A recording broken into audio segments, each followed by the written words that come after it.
国务委员兼外长王毅周五同法国总统外事顾问博纳通电话。王毅赞赏法方始终奉行一个中国的政策，强调美方和台独势力一再改变台海现状，掏空一个中国原则，严重危害台海和平稳定。事实上，此次王毅与博纳的通话距离上次仅1个月的时间，中法密集沟通，并特别强调台海局势对外传递哪些信息？来看看报道。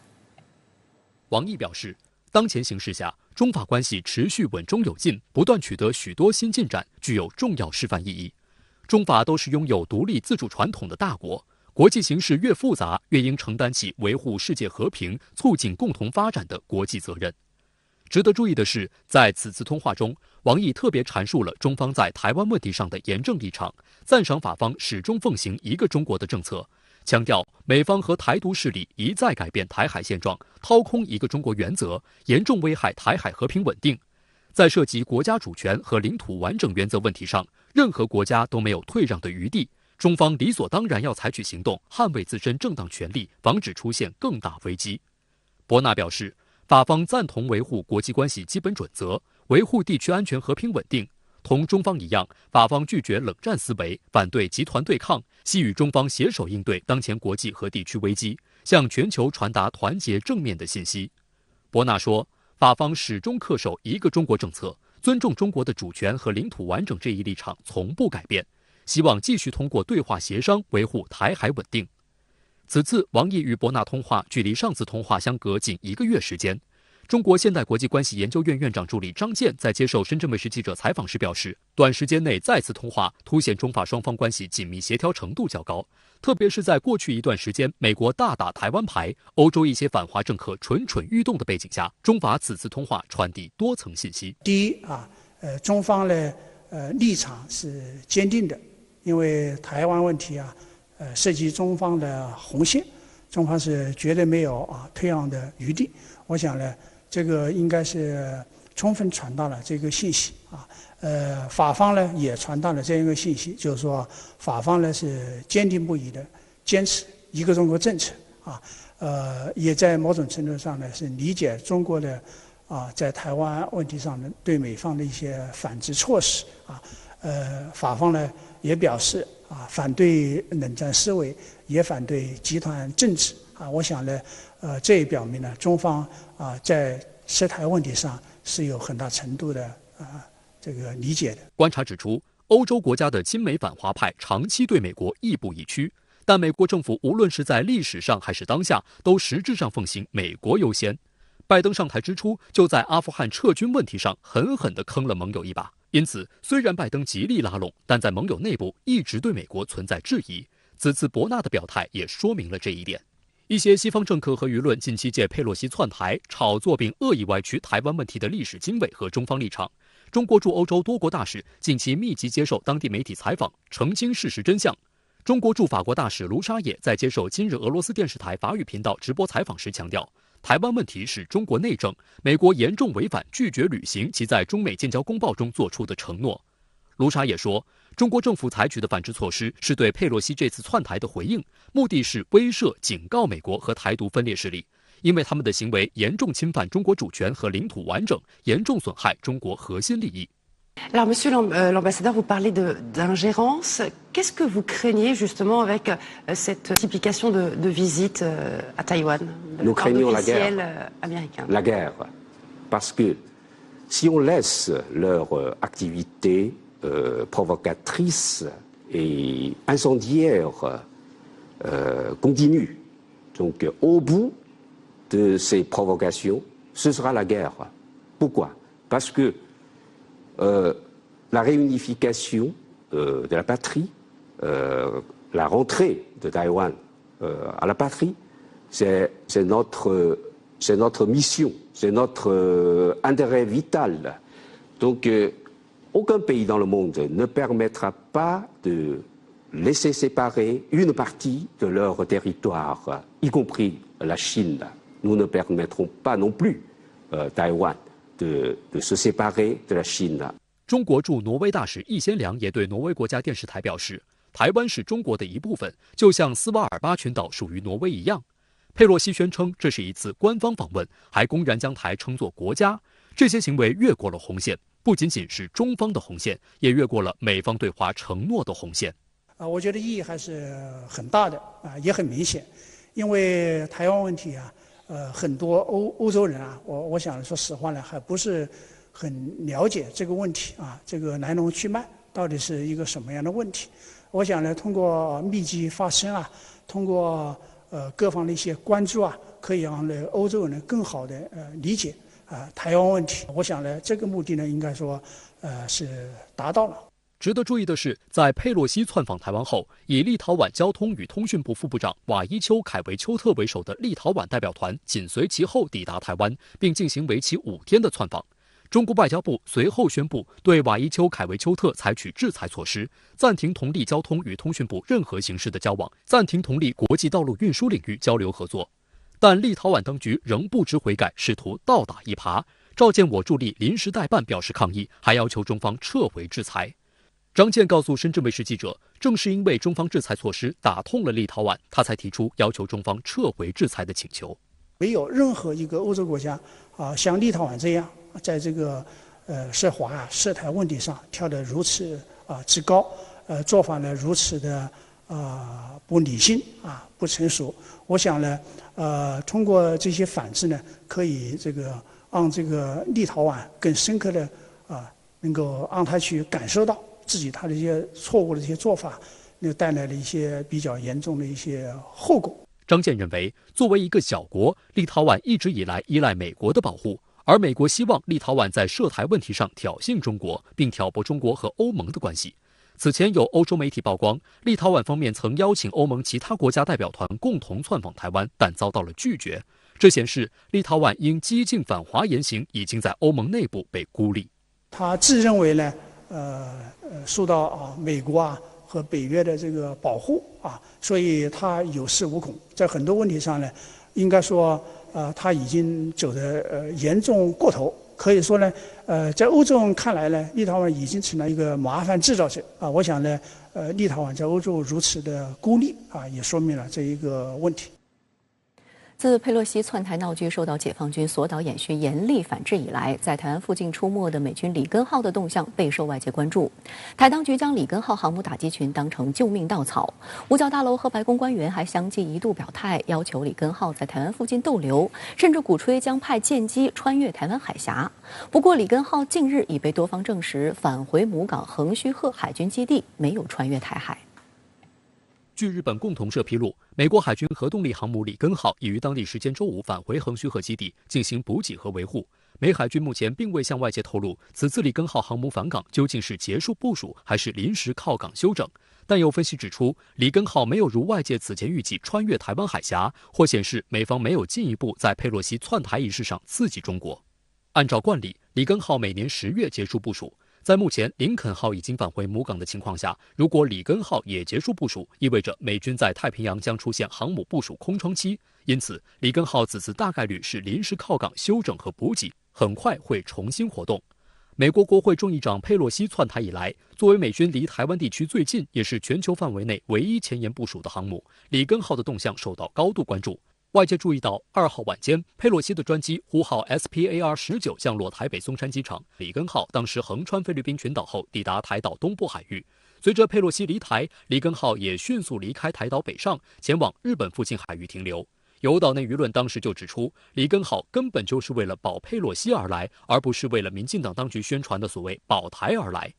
对于里根号的后撤，白宫事后解释称，五角大楼已经下令里根号续留台湾周边海域监控情势。美海军也称，里根号4号仍会在西太平洋的菲律宾海执勤，范围包括台湾东南海域。但直到5号前后，里根号才开始折返向南。国防大学教授孟祥青8月4号晚间在介绍解放军所导军事演训时，就分析了里根号后撤的真正原因。设在东部区域，当时给佩洛西护航的里根号航母舰，在我们东南方向连夜后退了大概几百公里，反映了我们远海远域的这样一个摄制能力大大增强。解放军在台岛周边开展大规模军事演训，是对佩洛西恶意挑衅行径的反制措施之一。然而，美国军政多名高官却将脏水泼给中国。美国国防部副部长科林·卡尔8号倒打一耙，称中方对佩洛西访台反应过度，颠倒黑白说是中国大陆在胁迫台湾，但美国不会上钩。卡尔还放言，美军将在未来几周内继续像过去那样穿越台湾海峡。由于里根号5号开始往南航行，当时有舆论猜测它将重返台岛周边海域，或有可能穿航台海。但事后里根号的航迹显示，它的动作不过是虚晃一枪。9号，该航母被发现再次转向北上，只是在日本附近海域兜了一圈。南海战略态势感知平台公布的信息显示，里根号12号又再次南下，2天时间向西南方向转进了约500海里，直到19号上午，里根号返回横须贺基地，才结束了长达半月的打圈之旅。对于里根号台岛周边海域兜兜转转的路线，岛内一档政论节目的主持人近日就上演了一段神模仿。你看他多有趣，洛西来了，我们慢慢靠近台湾，假装要保护洛西，洛西走了，快逃！然后解放军要军演了，可恶，快往北走！解放军军演完了，我们可以回来了，要延长，该死，再往东走，什么？美中关系更糟，赶快回日本！回日本，这就是雷根号的轨迹啊！我只讲一个故事而已了。台湾淡江大学国际事务与战略研究所教授王高成向深圳卫视分析，里根号过去10几天的航迹暴露美方的矛盾心态，既希望利用核动力航母的存在保持威慑态势，又不愿贸然行动。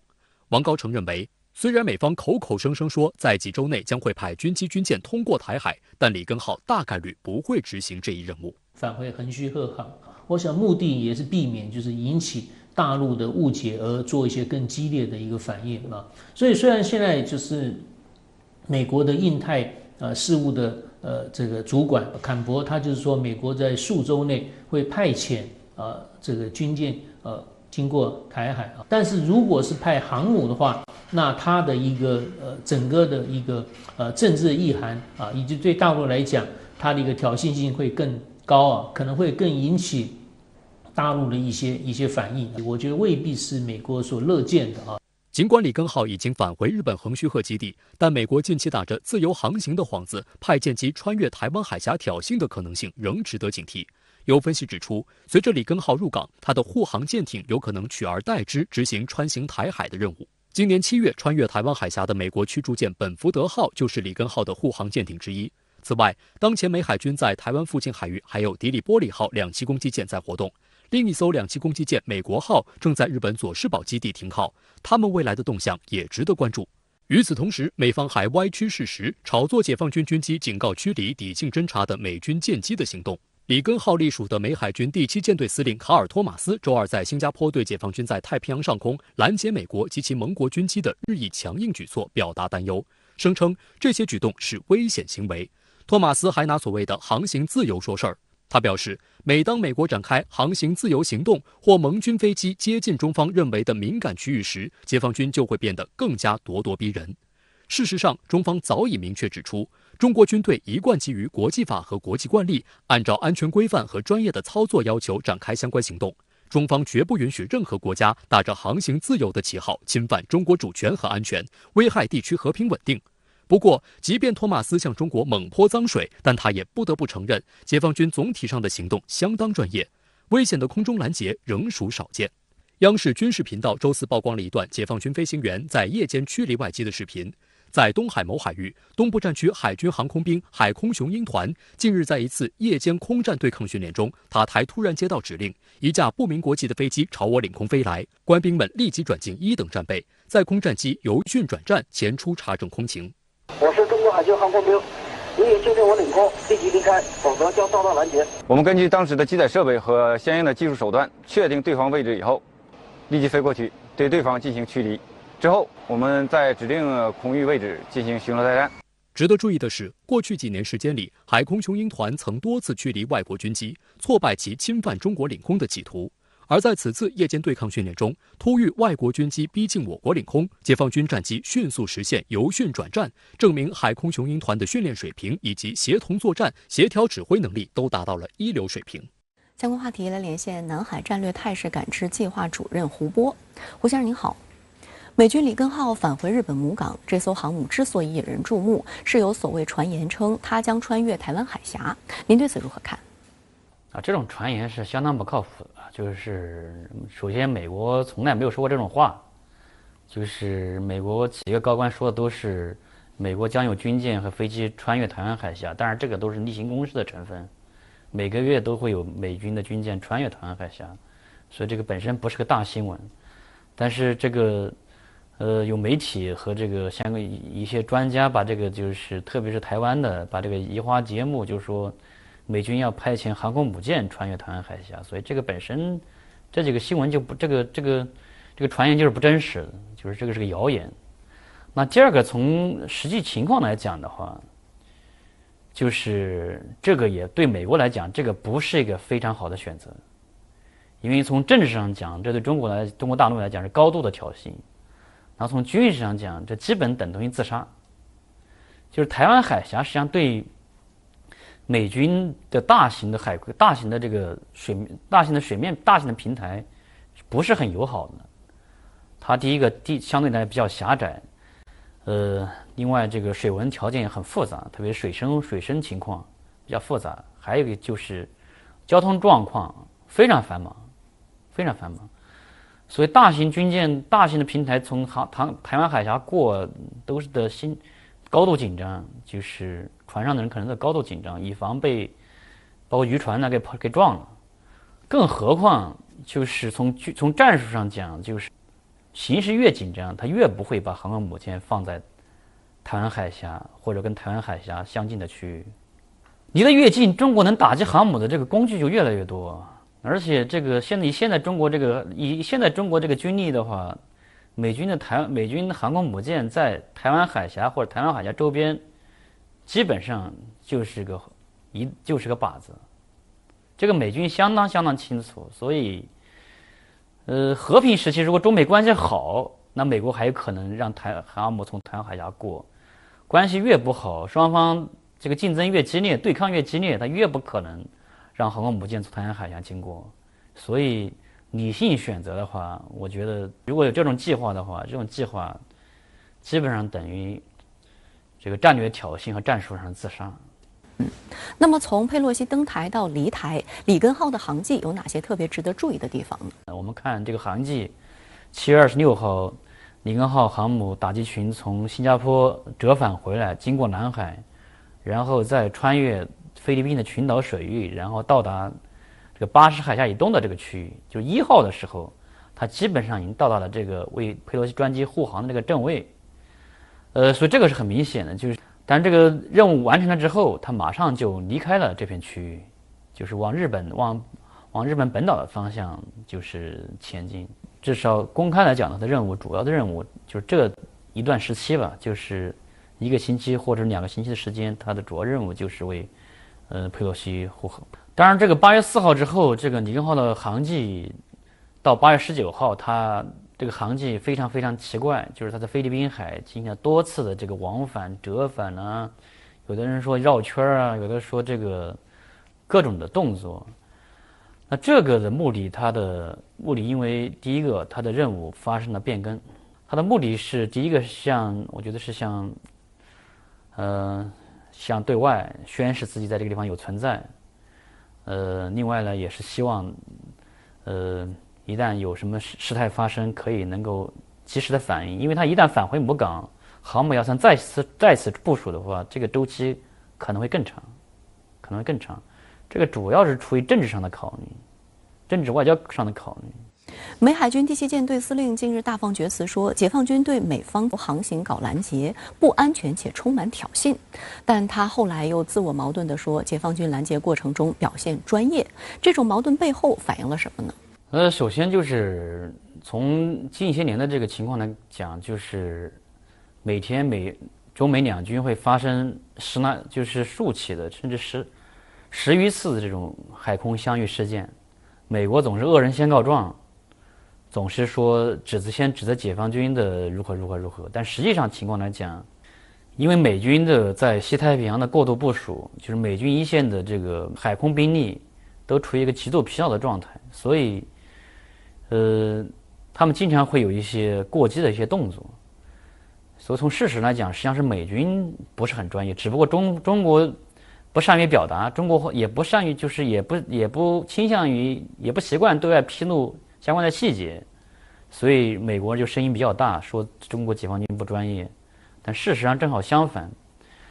那另外我们要搞清楚的就是，我们要清楚这个相遇的地方在什么地方。就如果是在中国的比较敏感的区域，比如说西沙的领海领空和南沙岛礁的12海里的这个空域或海域，那这种情况之下，这个不是航行自由的问题了，这个是属于美国赤裸裸的挑衅中方的主权和安全。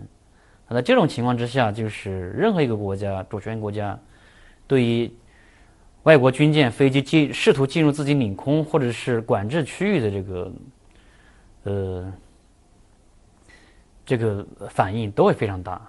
所以如果美军是在这些区域遇到了这个拦截，动作大，我觉得他觉得动作大，那是很正常的。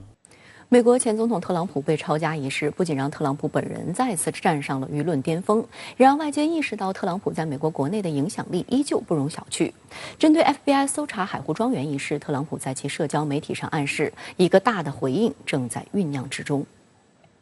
Former President Trump has posted on social media strong comments, and I'm just going to quote from some of them. He refers to what he calls, "They have no shame, they are destroying our country." 据美国国会山报报道，特朗普周五在社交媒体上表示，一项与美国宪法第4修正案有关的重要动议将很快被提交，内容涉及在极其重要的中期选举之前非法闯入海湖庄园。他宣称自己的权利受到了侵犯，并指责美国当局监视其竞选活动。特朗普并未提及重大举措到底是什么，但他提到的所谓美国宪法第4修正案内容为禁止政府对任何个人和私有财产，包括动产和不动产进行无理扣押。我猜测呢，可能有这么几个动作，一个是呢，继续在舆论上加大这种发言的力度，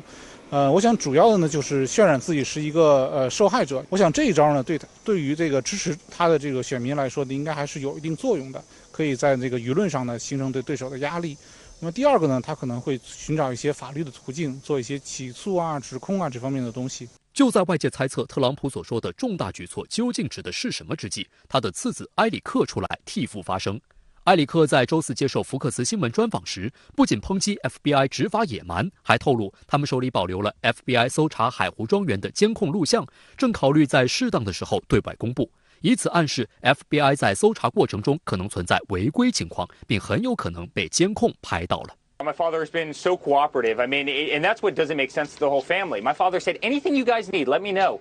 Anything you need, let us know. Like, people know exactly what's going on. They're targeting Donald Trump. They're targeting his family. They're targeting everybody around him. They're targeting his lawyers. You still have the surveillance tape, is that correct? Are you allowed to share that with the country? Absolutely, Sean, at the right time. All right, Eric Trump, unbelievable time. 与福克斯新闻力挺特朗普相反，美国有线电视新闻网 CNN 则从多角度对特朗普展开攻势，并梳理了特朗普执政时期经常把国家当自家、公私不分的言论。According to 3 of Trump's advisors, as quoted in the New York Times, when asked to return the classified documents, Trump said, quote, "They're mine." The ex-president often claims that things that actually belong to the American people are his. I want my generals kicking ass. All I can do is ask my generals. I authorize my military. My people are not shy. My people are so smart. In my Justice Department. I want my farmers. I love my farmers. Look at my African American over here. 8月8号，美国司法部长梅里克·加兰授权 FBI 突击搜查特朗普的海湖庄园。美国媒体称，特朗普是美国历史上第一个被刑事搜家的前总统。美国前联邦检察官内阿玛·拉赫马尼认为，此事等同于点燃了一个政治火药桶。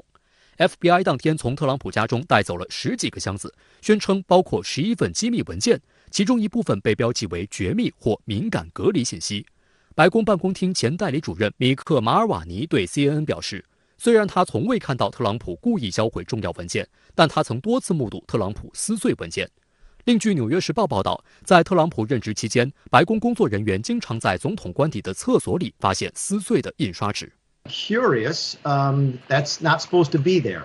特朗普在任时对马尔瓦尼非常不友好，甚至当众呵斥他，要他滚出去。在遭解雇后，马尔瓦尼向媒体曝光特朗普的丑闻。他这次预测可能有6到8个与特朗普关系非常密切的人掌握相关信息，并成为 FBI 的线人。对特朗普不利的消息还包括，当地时间周4，特朗普家族企业的前首席财务官艾伦·魏塞尔贝格同美国检察部门达成认罪协议，承认税务欺诈、伪造商业记录等全部15项指控，并同意做特朗普集团税务欺诈案的污点证人。魏塞尔贝格现年75岁，为特朗普家族效力将近半个世纪，被视为特朗普在生意上最忠实的助手之一。去年7月，受纽约州检方起诉后，他从特朗普集团的首席财务官转任高级顾问。对此，特朗普集团发表声明称，魏塞尔贝格是可敬的好人，一直遭受执法部门，尤其是曼哈顿地区检察官骚扰、迫害和威胁。对方出于政治动机，一直想要拿下特朗普。那么这次事件呢，不管拜登政府他怎么否认，我想呢，它事实上都是一种现任政府的这种官员对于前任的卸任的总统的进行的一种行动。我想这个在美国历史上虽然也有过，但是非常罕见，特别是在冷战之后。但是现在闹成这样的局面呢，我想对于这个美国的民主体制来说呢，也是一种冲击。至于该案到底会对特朗普造成多大的影响，美联社的分析指出，庭审开始于10月24号，而美国中期选举将于11月8号投票。虽然庭审过程中可能会曝光特朗普集团更多商业操作内幕，但特朗普的支持者根本不会在乎。路透社周4公布的一份最新民调显示，共和党选民在很大程度上站在特朗普一边。而在周2的共和党内初选中，特朗普支持的哈利亚特·哈格曼大胜反对特朗普的丽兹·切尼超过20个百分点。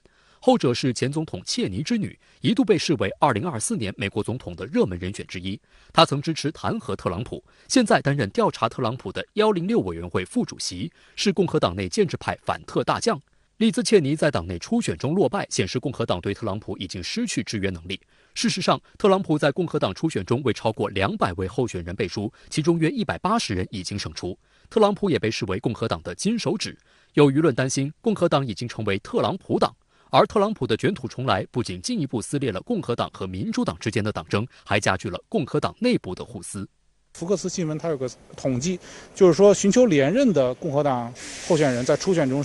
被特朗普支持之后呢，胜率是91%。那么首次参选的呢，被特朗普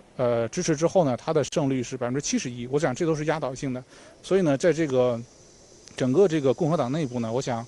还是一种特朗普主义占上风的这么一个情况。事实上，在 FBI 发起抄家行动后，特朗普利用这一事件塑造受害者形象，获得不少美国民众支持。据美联社报道，在美国右翼媒体的渲染下，特朗普一系列发言正在煽动他的支持者对 FBI 和整个联邦政府的不信任。FBI 和国土安全部发布的一份联合情报公报警告称，针对联邦官员和政府设施的网络暴力威胁正在增加。这些威胁包括在 FBI 总部前放置所谓的脏弹，以及呼吁内战和叛乱。公告还指出， FBI 特工和其他官员的姓名和家庭住址已经被张贴在网上。与此同时，部分特朗普的支持者已经开始展开报复行动。上周，一名身穿防弹衣、手持突击步枪的男子试图闯入 FBI 位于辛辛那提的办公室，随后他在与警方交火后被击毙。另一名男子则开车撞向美国国会大厦的路障，然后朝天开枪，最后引弹自尽。有分析指出，随着美国国会中期选举临近，拜登的支持率却跌跌不休，美两党都急需一场重大的胜利博取民众好感与支持。另一方面，给前总统搜家是美国历史上头一遭的大事儿，无异于直接撕破脸。可以预见，一场更大的政治风暴正向美国袭来。所谓的这个抄家事件呢，我想这个是在1月6号。国会山暴乱之后呢，再次冲击了美国人对于这个所谓的美式民主这种体制还有道路这方面的自信。他卸任了美国总统之后呢，他实际上成了一种特朗普主义的代言人，甚至从某种意义上说成了共和党的一种精神领袖，是这种一种这个社会思潮、民粹主义思潮的这种灵魂人物。话题来连线特约评论员刘和平，刘先生您好。美国前总统特朗普名下集团前首席财务官与检方达成认罪协议，会对特朗普本人的政治前途产生什么样的影响？确实，我相信大家都已经看到了，在沉寂1年多以后，美国政坛又再度刮起了一股异常奇特的特朗普旋风。这个旋风的典型特点就是，一个方面，随着特朗普被卷入的弊案越来越多，政绩越来越确凿，形势对他越来越不利。他本人甚至有可能会因此而坐牢，但是另外一个方面，他在共和党内的声望却是越来越高。凡是经过他钦定的候选人，几乎都可以过关；凡是他反对的候选人，包括共和党内的政治大佬利兹切尼在内，几乎都落选了，以至于现在的共和党内呈现出了一种顺特朗普者昌，逆特朗普者亡的歪风邪气。我认为导致这一现象的根本原因主要有3个，其次，特朗普再次进行了一次成功的政治操弄，也就是把最近国会与司法部门对他的所谓的弊案调查，都歪曲成了拜登与民主党对他的政治追杀，目的是为了阻止他2024年再度参选美国总统。也就是说，特朗普打悲情牌效应再度成功了。第二，尽管出现了这么多的丑闻，但特朗普的那批死忠粉仍然对其初心不改。这批死忠粉可不是一般的民粹主义者，而是美国国内的那一批宗教保守分子，他们可是把特朗普当成了神一样在崇拜。第三，特朗普之所以能够造神成功，主要还是得益于其对网络舆论与社交媒体的操弄。特朗普在互联网上拥有数千万粉丝，可谓是登高一呼，应者云集，其影响力已经远远超越了美国的任何一家正规媒体。这就是特朗普在自己的推特账号被封了之后，又亲自创办了一家所谓的真相社交媒体的平台的原因。特朗普不仅利用社交媒体把自己的封神与造神运动推到了登峰造极的地步，甚至还利用其号召追随者攻击美国的司法办案人员，严重威胁到了美国的三权分立的政治制度。从中我们可以看出，特朗普不仅利用互联网，尤其是社交媒体平台，操控了美国的数千万死忠粉，而且也利用它操控了美国的民主制度。这是美国式民主制度运行200多年以来遭遇到的最为严峻的挑战。舆论普遍认为，特朗普涉案之后的自保动作不仅会进一步激化民主和共和两党的党争，而且会进一步撕裂美国社会，甚至有可能会挑起美国的第2次内战。您对此如何看？我仍然坚持认为这一说法言过其实。截至目前为止，特朗普真正操控的还只是共和党中期选举中的党内初选，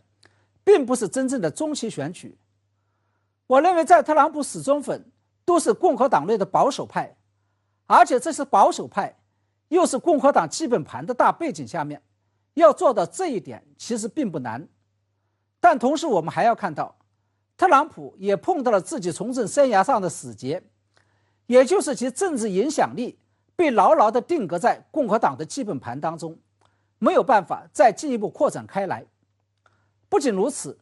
在当前的美国社会，支持特朗普的人有多么的虔诚，反对特朗普的人就有多么的强烈，而且后者的数量要明显超过前者。这样一种政治情势不仅会制约共和党在中期选举中的表现，也将成为特朗普2024年再度问鼎美国总统宝座时一个难以跨越的瓶颈。也就是说，特朗普当前呈现出来的仍然只是窝里斗的本事，他可以利用其影响力成功的左右共和党内的初选，但是却左右不了年底真正的中期选举与2年后的总统大选。我想这就是特朗普至今不敢正式宣布参选2024的原因，也是共和党内有识之士纷纷站出来要把他拉下神坛的原因。从中我们可以看出，当前特朗普旋风的再度兴起，与其说是美国社会或是民主党的麻烦，不如说是共和党自身的麻烦。假如这样一种趋势继续发展下去，那未来的共和党将会变成名副其实的特朗普党，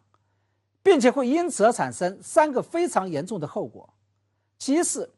被特朗普所绑架的共和党将会被迫背起特朗普身上的所有罪与罚，未来美国的司法部门对特朗普的审判与定罪将会变成对共和党的审判与定罪。第二，特朗普所操纵的那一批民粹主义分子与宗教保守势力将会在共和党内产生劣币驱逐良币的现象，导致共和党越来越偏激，不得不在孤立主义、民粹主义的道路上狂奔，并进一步背离美国的主流文化、主流意识形态与主流价值观念，并最终被美国的主流社会所抛弃。那么第三，以刚刚在共和党内初选中落选的利兹·切尼为代表的共和党内反特朗普的势力正在快速形成与聚集当中，这有可能会导致共和党的分裂。所以当下共和党面临的政治形势已经变成了，特朗普为了逃避司法弊案的追查，必须要绑架共和党去参加2024年的总统大选，而共和党要想走出当前的政治困境，又必须要摆脱特朗普的绑架与束缚。也就是说，挺特朗普与反特朗普已经由民主党与共和两党的党争演变成了共和党的内斗。继续关注俄乌局势，目前俄乌战事已经将近180天。俄罗斯国防部本周五首次在美日战报中证实，拦截了用于攻击雷达系统的美制反辐射导弹。而由俄方控制的克里米亚地区最近则罕见的接连遭到袭击，黑海舰队总部再遭无人机攻击。一系列事件表明，乌军南向加码攻击，俄乌冲突正在升级。俄罗斯国防部周五发布最新战报称，过去一天，俄军共摧毁乌方6个指挥所，以及乌军在247个地区的有生力量和装备。在顿涅茨克地区、赫尔松州和哈尔科夫州摧毁了乌军4个军火库。此外，俄防空部队在赫尔松州拦截海马斯系统发射的12枚火箭弹，并在卢甘斯克地区拦截了2枚美制反辐射导弹。值得注意的是，这是俄军首次通报拦截美制反辐射导弹。而同日，美国国防部副部长科林卡尔也对外承认，美国向乌克兰空军提供了一批反辐射导弹，美方还为改装乌军战机以搭载美制导弹提供了技术支持。实际上，早在8月第2周，社交媒体上就出现了在乌东等地出现的疑似美制 AGM-88哈姆反辐射导弹残骸的照片。而俄美双方确认这款导弹用于战斗，外界认为这是继海马斯多管火箭炮系统之后，美方对乌军援的又一次重大升级。反辐射导弹被称为雷达杀手，其工作原理是根据测定敌方雷达无线电频率进行制导，并将其摧毁。美制 AGM-88哈姆反辐射导弹是一款经过了数次升级的老式导弹，最早于1983年5月开始装备美军，在1991年的海湾战争中名声大噪。经过升级的哈姆是美军和北约军队装备的主力反辐射导弹。英国《每日电讯报》网站称，哈姆反辐射导弹是美国迄今为止向乌克兰提供的技术含量最高的精确制导武器之一。战区网站分析认为，哈姆导弹具有较高的战术价值，补足了乌军缺乏电子对抗能力的短板。它通过与地面部队协同，能够在特定时间段压制俄军的雷达，阻止俄军的防空火力持续发射，提升乌克兰空中力量在前沿地带的生存几率，并迫使俄罗斯的雷达关机或转移阵地，从而削弱其情报支援能力。不过，在载机兼容性问题无法解决的情况下，哈姆导弹的火控数据需要经由第三方渠道提供，这对北约对乌克兰的战地情报支持提出了更高要求。种种迹象显示，哈姆反辐射导弹并未在乌克兰战场上起到美国方面预期的效果。